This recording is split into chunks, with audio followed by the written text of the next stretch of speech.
Bonjour, je m'appelle Fatem Zahra Bounafa, j'ai 36 ans, je suis maman entrepreneur. Je dis maman entrepreneur parce que c'est très important de le souligner, il y a une différence entre les entrepreneurs et les mamans entrepreneurs.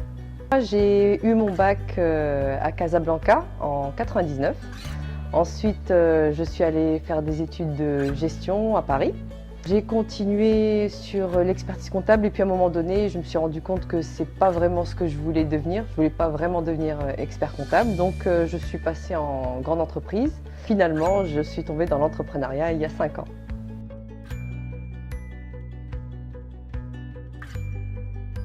On apprend, on va dire, à entreprendre. Et on apprend souvent à travers des expériences, souvent des échecs. Grâce aux conseils, grâce au réseau. Effectivement, le business plan, c'est très important. Et bien avant ça, il y a un travail personnel à faire. Il faut surtout savoir qu'est-ce qui nous motive.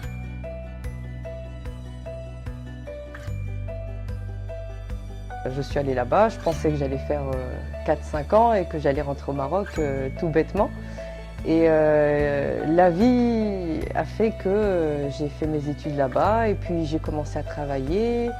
Et on vous dit que quand vous travaillez ensuite, il faut investir. Et puis on vous dit que maintenant vous avez l'âge de vous marier. Puis alors je me suis mariée là-bas. Puis ensuite j'ai eu un enfant et 17 ans sont passés.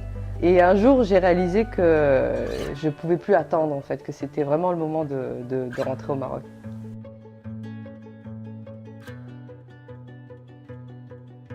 La principale difficulté au Maroc, c'est qu'il faut connaître le milieu. En fait, il y a pas mal de codes, pas mal de coutumes.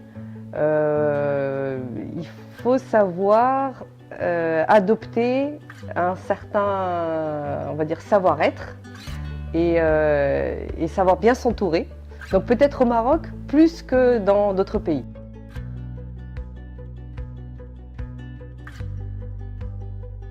J'attendais donc la naissance de mon premier enfant et puis je me rendais compte que si je continuais comme ça, j'aurais jamais le temps de le voir ou de l'élever en fait, en étant salarié. C'est comme ça que j'ai pris la décision justement d'entreprendre parce que je me suis dit, en étant entrepreneur, je pourrais aménager mon temps comme je le veux. Si je veux travailler de minuit à 3 h du matin et m'occuper de mon fils de 10 h à 13 h, je pourrais tout à fait le faire en fait. C'est justement pour concilier ma vie familiale avec mon travail que j'ai décidé de devenir entrepreneur, maman entrepreneur en fait.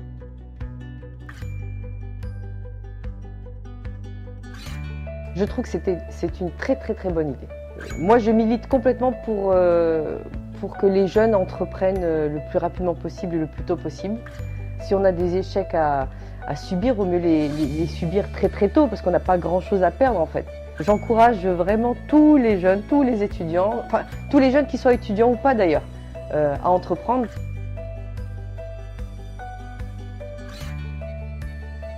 De s'entourer de mentors, c'est très important. Les entrepreneurs qui ont déjà réussi, les chefs d'entreprise, etc., ils peuvent leur donner les conseils au démarrage pour éviter au moins tous les pièges par lesquels passent tous les néo-entrepreneurs, en fait, les jeunes entrepreneurs. Quand on a un projet, ou même quand on veut devenir entrepreneur, il faut se demander pourquoi en fait. Pourquoi je veux être un entrepreneur et surtout pourquoi tu veux développer ce projet. Donc si on n'a pas au moins ces réponses-là, on a beau avoir un super business plan, de l'argent, une stratégie, etc. S'il n'y a pas ce fil rouge qui vous maintient, c'est-à-dire que vous savez exactement pourquoi vous faites ce que vous faites, c'est quasiment vous à l'échec en fait.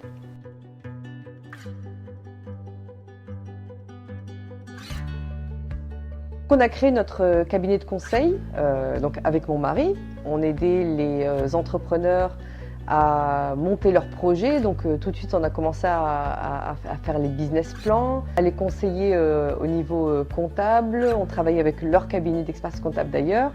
On a monté notre propre cabinet d'expertise comptable en s'associant avec une expert comptable donc, au Stade de France. Il n'y avait pas que des conseils comptables, fiscaux et sociaux qu'on devait apporter aux entrepreneurs. Souvent, ils avaient besoin d'informations, ils avaient besoin de mise en relation. Et c'était la valeur ajoutée en fait que je proposais aux clients. Et puis il y avait aussi beaucoup de, on va dire, coaching mental, c'est-à-dire que quand un entrepreneur est à la tête dans le guidon, il a du mal à se confier, on va dire, à son entourage, alors que moi j'étais une personne privilégiée parce que je m'occupais déjà de leur dossier, donc ils pouvaient tout me dire, ils pouvaient très bien me raconter ce qui ne va pas avant d'organiser le premier événement spécial entrepreneur marocain à Paris. J'avais déjà organisé un déjeuner networking, j'avais organisé une table ronde sur le financement en banlieue parce que c'était une des causes pour lesquelles je militais. Donc moi c'est l'entrepreneuriat militant. Nous les entrepreneurs marocains à Paris, on ne se rencontrait pas. Et je me suis dit, si on ne se rencontre pas, c'est parce qu'il n'y a pas d'événement dédié, c'est qu'il n'y a pas de lieu ou d'espace dédié pour les Marocains à Paris pour se rencontrer. Donc je vais faire un événement et même si je l'ai organisé en banlieue, les gens sont venus. Premier événement, je crois qu'il y avait déjà 60 personnes. Et c'est comme ça en fait que c'est né. C'est-à-dire que tous les mois, on a commencé à organiser des événements. Donc c'était des événements pitch et networking.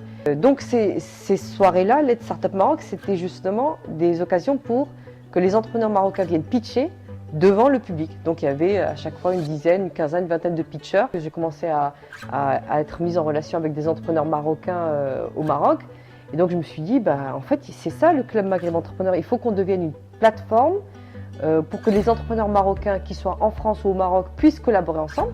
Donc j'ai commencé à organiser les mêmes événements qu'on organise en France à Casablanca. Le point commun entre les adhérents de l'association du Club Maghreb Entrepreneur, c'est le fait que ce soit des entrepreneurs marocains. Je dis entrepreneurs marocains même s'il y a d'autres nationalités en fait, parce qu'on a plus une vision africaine. Donc je suis très heureuse justement de développer le Club Maghreb Entrepreneur au Maroc, à Casablanca. Il y a déjà une équipe qui est très active à Paris, donc ils sont quasiment complètement autonomes. Et puis à Casablanca, on est également une équipe et on prépare justement le prochain meet-up.